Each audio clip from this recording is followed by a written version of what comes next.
as you can see, there's a trail. You see the grass right here, how it kind of makes a trail.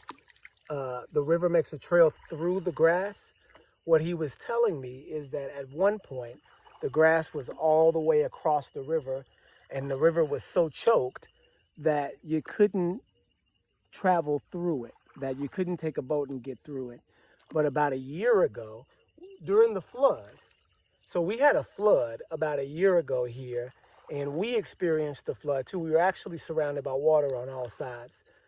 From what he said is during the flood, this part of the river opened up. That before, and for 10 years before, that nobody could get this far down the river. But after that flood that happened last year, it cleared out a lot of this grass that had grown over top of the river.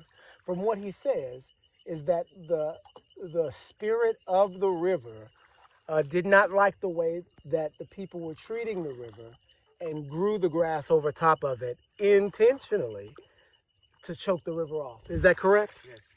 So now the people here in this area are starting to treat the river differently in order to appease the spirit. And now he has also explained to me that he is aware that there is a Elohim in heaven that controls everything.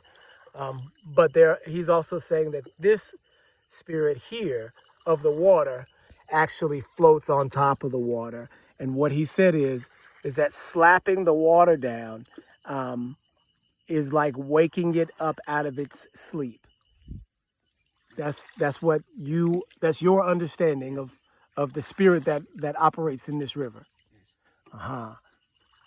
So it's very, very interesting.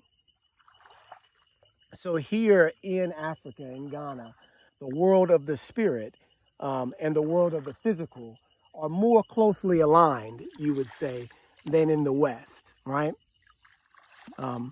Even though we understand that there's an Elohim in heaven, the scripture also says that there are gods many and lords many. I believe it's in Corinthians, First Corinthians. So we understand that the people do interact with these spirits on earth too. So, and what we do know is that a lot of these spirits are demons or devilish entities as well. But they do exist, and you do interact with them in reality. Whether you know it or not, you're going to interact with the spirit. In America too, the spirit that controls America is a demonic spirit. So you're getting hit with that type of influence, even if you realize it or not.